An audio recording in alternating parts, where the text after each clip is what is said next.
Olá, muito boa noite. Direto dos estúdios de Brasília, mais um Frente a Frente, que hoje recebe o ministro do Meio Ambiente, Ricardo Salles, nesse momento em que o país atravessa a situação dramática da pandemia de Covid-19. Nas últimas 24 horas, o CONAS, o Conselho Nacional dos Secretários de Saúde, registrou 1.910 mortes. É isso, eu vou repetir, 1.910 pessoas morreram nas últimas 24 horas dessa doença que virou uma loteria. Não se sabe quem pega, quem não pega, quem tem sintoma, quem não tem sintoma. O ministro, graças a Deus, foi diagnosticado há 3 semanas e passou aí por essa pandemia e esperamos que consiga aí realizar muitas coisas ainda nessa área do meio ambiente que é importantíssima para o nosso país. Muito boa noite, ministro. É um prazer receber o senhor aqui. Boa noite, Inês. Um prazer estar aqui com vocês, Zé Maria. E recuperado, né? Recuperado, plenamente. Graças a Deus, Zé Maria, mais um Frente a Frente. E hoje o nosso tema aqui é muito importante, inclusive vai ser motivo aí, talvez, a primeira viagem do presidente Jair Bolsonaro, depois desse período aí de pandemia, onde ele ficou mais recolhido internacionalmente, mas viajava aí pelo país, né? É bom que o Brasil precisa mostrar a cara. Olha, realmente, Denise, é um dia muito triste, é uma fase muito triste, mas quase 260 mil brasileiros morrendo e a gente não sabe exatamente até onde vai dar. E é isso que deixa todo mundo muito assustado. Os governadores vieram aqui em Brasília pedir, imagina, agora que o presidente faça um lockdown nacional, um toque de recolher nacional. Mas o presidente não está disposto a fazer esse tipo de isolamento. A economia já sofreu demais e o resultado aí da queda do PIB em 4,1% é o resultado disso. Claramente, o setor de serviços foi o mais atingido. O PIB é a soma de todas as riquezas, né? O que se produz, negócios, serviços, e a agropecuária não deu conta de salvar. Ficou no positivo, mas não deu conta de salvar o PIB brasileiro. Então, não é um bom momento na política, a confusão na política, não é um bom momento na saúde, e o ministro do Meio Ambiente, Ricardo Salles, está aqui para dar boas notícias. Ministro, geralmente, o ministro é indicado porque ele tem uma afinidade com uma certa linha de cada ministério. E no Ministério do Meio Ambiente, assim como no Ministério de Direitos Humanos, havia uma tradição dos chamados iniciados. E o senhor chegou contestando alguns pontos. Qual foi o objetivo, assim, exatamente do presidente Jair Bolsonaro a colocar essa dúvida, colocar essas questões em jogo? Bom, Zé Maria, primeiro lembrar que meio ambiente não é um tema que pertence nem à direita nem à esquerda. É um tema de toda a sociedade, de interesse de todas as pessoas. Portanto, todos têm legitimidade para apresentar ideias e valores. O que nós fizemos no governo de diferente em relação ao que passou? É a maneira de como fazer. O governo do presidente Bolsonaro prestigia resultados efetivos, né? Uma questão de meritocracia muito grande, uma diminuição do peso do Estado sobre as pessoas, então uma visão mais liberal. E na área ambiental, ter discussões e estratégias que sejam todas elas muito mais tangíveis, mais palpáveis. Por exemplo? Cito a questão do momento, que é o clima, né, a discussão climática. O John Kerry veio indicado como enviado especial do presidente recém-eleito, presidente Biden, como homem do clima, e já colocou, como nós estamos aplaudindo do lado de cá, já colocou a questão de uma maneira muito pragmática. Há um problema a ser resolvido e as ações que terão que ser tomadas, elas precisam atingir o objetivo. O que a gente assistiu nos últimos anos, eu mesmo como ministro, nos últimos 2 anos, assisti nacionalmente e internacionalmente uma discussão esvaziada de conteúdo. Quer dizer, você tem opiniões, você tem um monte de gente querendo vender consultoria, querendo ganhar honorários em cima de grandes projetos de discussão climática, mas qual é o resultado prático que se pretende? Quanto de dinheiro vai ser colocado sobre a mesa? Quem vai pagar para quem, quando e como? Né? Basta você comparar 2 aspectos que mostram bem como esses temas são precisam ser necessariamente trazidos para a realidade. O Brasil é pressionado por ter o seu desmatamento ilegal não só pelo fato do desmatamento em si, da perda da biodiversidade, mas as emissões que decorrem do desmatamento ilegal são combatidas, o Brasil é combatido por isso. Vamos lembrar que o Brasil é 3% do todo das emissões globais, 3%. Dos 3% que o Brasil representa, metade se referem ao desmatamento ilegal, a outra metade às nossas atividades, transporte, indústria, moradia, enfim. Então, o desmatamento brasileiro representa, dos 100% do volume de emissões do mundo, 1,5%. Os países ricos representam quanto? Estados Unidos, 15%. Europa, 14%. China, 30%. Índia, 7%. Ou seja, só esse grupo junto já é mais do que 60%. Brasil, desmatamento, 1,5%. Então, obviamente, o problema de emissões do planeta não é o 1,5% brasileiro. O senhor, então, se propõe a tirar o Brasil desta passividade? Não, o que nós temos dito, Zé Maria, é o seguinte, nós somos só, deixar sempre claro, nós somos 3%, desmatamento é só 1,5%. Lembrando que os ricos são só de combustíveis fósseis mais do que 60%. Então, a culpa pelos gases de efeito estufa não é nossa, certamente não é nossa. Agora, ministro... pois não. Se vocês querem que a gente ajude nesse trabalho, vocês vão pagar. Porque quem acumulou gases de efeito estufa durante 200 anos na atmosfera são os países ricos. Quando a Inglaterra, os países da Alemanha, etc., estavam fazendo revolução industrial, aqui era índio correndo pelado para todo lado. Não tinha emissões aqui no Brasil. Eles já estão há 200 anos lá na revolução industrial. Então, não somos nós os responsáveis nem pelos gases que estão acumulados na atmosfera e tampouco por um grande percentual atual. Agora, ministro, por que esse discurso do Brasil não surte efeito no mundo? Eu me lembro que em 2019, lá quando o presidente Jair Bolsonaro foi para o encontro da ONU, o senhor foi uma semana antes, para fazer lá um périplo pelos Estados Unidos. O senhor deu várias entrevistas, teve várias reuniões tentando colocar a posição do Brasil e qual era o projeto do governo. Depois o senhor saiu de lá, foi para a Europa na mesma batida, na mesma tentativa ali de colocar a posição brasileira e esclarecer justamente isso que o senhor está dizendo aqui agora.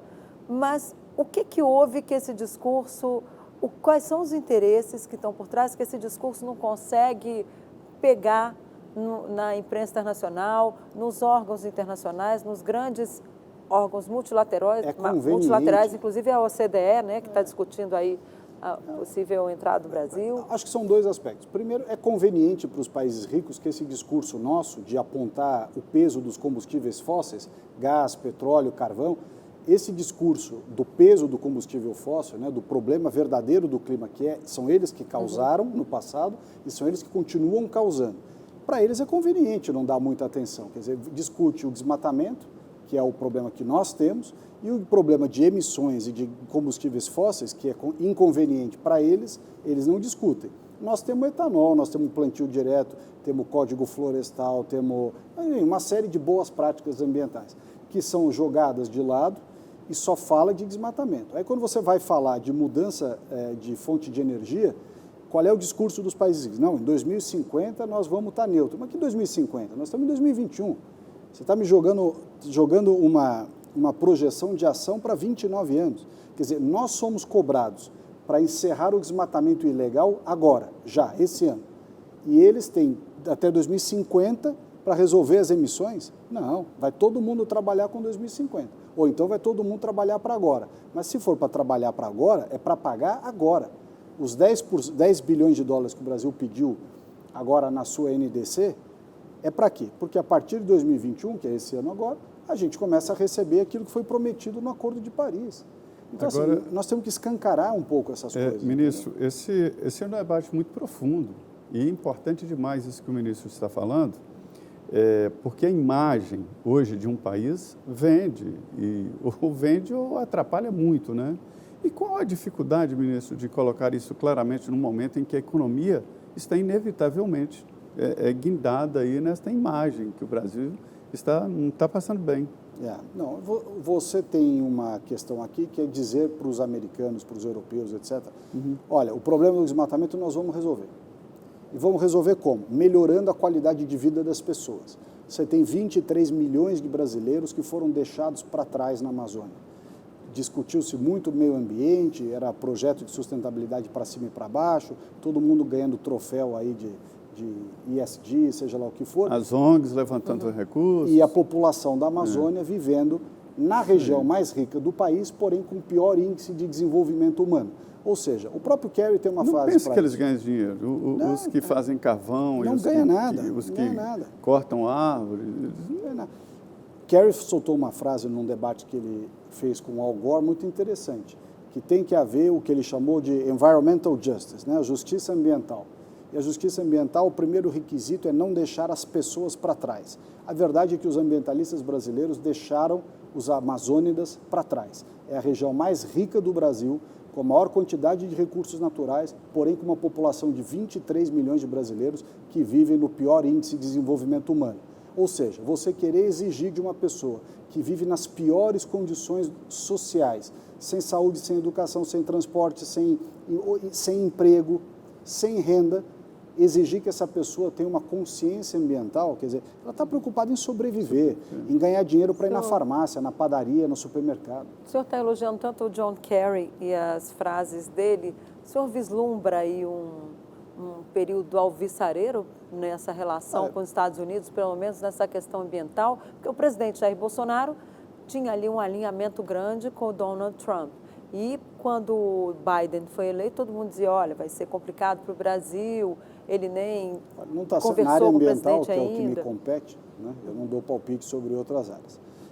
Na área ambiental, que é o que me compete, até agora o governo americano, esse governo atual do Biden, através do secretário Kerry e todo o seu staff, tem sido impecáveis, no sentido de que todas as discussões que nós tivemos, muito objetivas, muito diretas. Já houve progresso. Isso.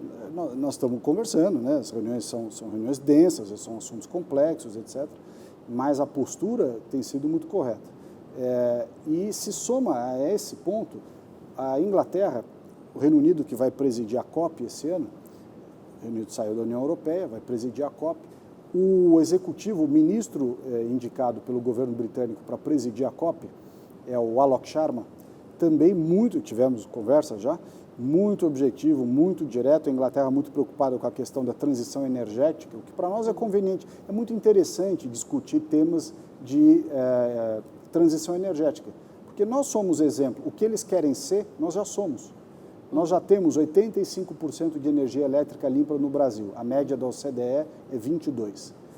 Nós já temos 84% de uma matriz geral limpa e 49% da matriz de energia limpa. Nós temos aquilo que eles dizem que vão ser, nós já somos. Nós já temos etanol, combustível limpo, biomassa, renovável, né? Exemplo para o mundo. O etanol é exemplo para o mundo. O etanol brasileiro é exemplo. Então, nós já somos aquilo que eles querem fazer. Num certo momento, o etanol era considerado a grande novidade. O senhor me surpreendeu aqui quando o senhor fala os ambientalistas na terceira pessoa. O senhor não é ambientalista? Como o senhor classifica os ambientalistas? Eu sou ministro de meio ambiente. Eu não sou um ambientalista no sentido de terceiro setor, academia, nem nada disso. Eu sou ministro do meio ambiente, entendo que tem um papel importante junto aos ambientalistas, que vários deles, inclusive, concordam com algumas visões que nós temos, outros não concordam, faz parte. Cada um tem direito de ter as suas convicções. O que eu acho que nós temos todos que ter um compromisso é com a transparência das discussões, com a tangibilidade daquilo que se discute e com o compromisso com o resultado. Você tem o Brasil, muitos desses que falam da questão ambiental no Brasil, foram ministros de meio ambiente, ocuparam posições importantes, e eu pergunto, algum deles se preocupou em resolver o saneamento no Brasil? Foi no governo do Bolsonaro que resolveu. Quer dizer, pelo menos o marco legal do saneamento, para tirar o 100... que é só na floresta, né? Não é? Mas era um projeto que já estava lá no Congresso. Não, estava lá, mas ninguém deu atenção, ninguém gastou capital político para fazer aprovar. Foi o Bolsonaro que fez aprovar o marco legal do saneamento, que vai tirar 100 milhões de brasileiros que não têm coleta e tratamento de esgoto, 35 milhões que não têm sequer água potável, graças ao Bolsonaro, graças ao marco legal do saneamento. E outros temas que foram aprovados, o programa Lixão Zero e vários outros, acordos de logística reversa de embalagens, de produtos, de pilhas, eletroeletrônicos, medicamentos. Quer dizer, 10 anos de política nacional de resíduos sólidos e nada andou. E esse ministério era presidido, era comandado por ambientalistas. Então era só agenda de clima e só agenda de Amazônia, só agenda de clima e só agenda de Amazônia. Elas são importantes? Sim, mas o brasileiro vive nas cidades sem saneamento, vive na cidade sem tratamento de lixo, vive na cidade com ar poluído. Então, é a agenda das pessoas do dia a dia. Ministro, por falar em metas aí que o senhor citou e projetos, um dos seus projetos era acabar com o desmatamento zero. Vai ser possível, com desmatamento ilegal. Aliás, manter ali desmatamento zero, desmatamento ilegal zero. O senhor há condições de fazer isso ainda nessa gestão do presidente Jair Bolsonaro?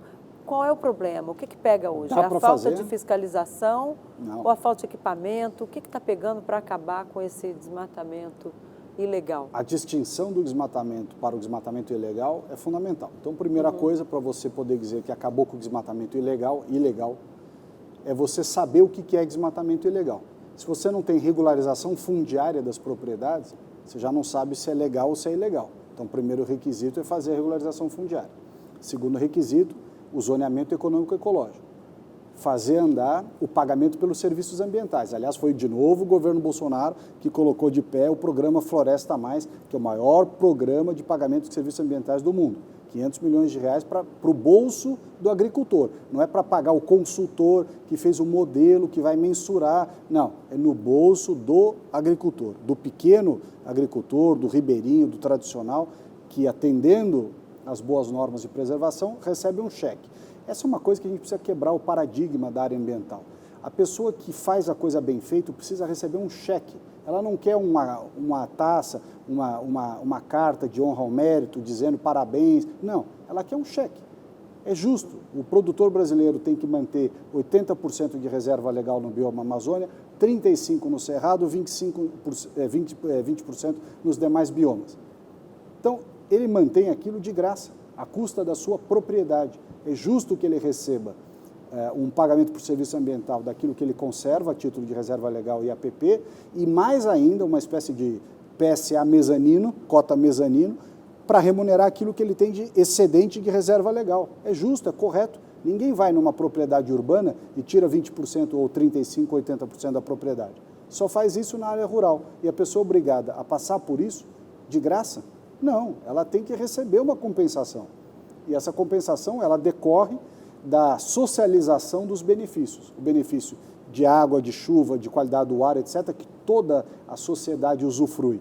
Então, toda a sociedade usufrui do benefício que alguns oferem, que alguns geram, em razão das suas reservas legais, por exemplo, é justo que eles recebam. Muito bem, nós estamos aqui num papo bom com o ministro Ricardo Salles, ministro do Meio Ambiente, e nós vamos aqui, durante esse programa, detalhar ali vários projetos do meio ambiente, também assuntos polêmicos, que sempre sobra muito debate para esse setor. Nós vamos agora a um intervalo de 2 minutos e estaremos de volta, já já.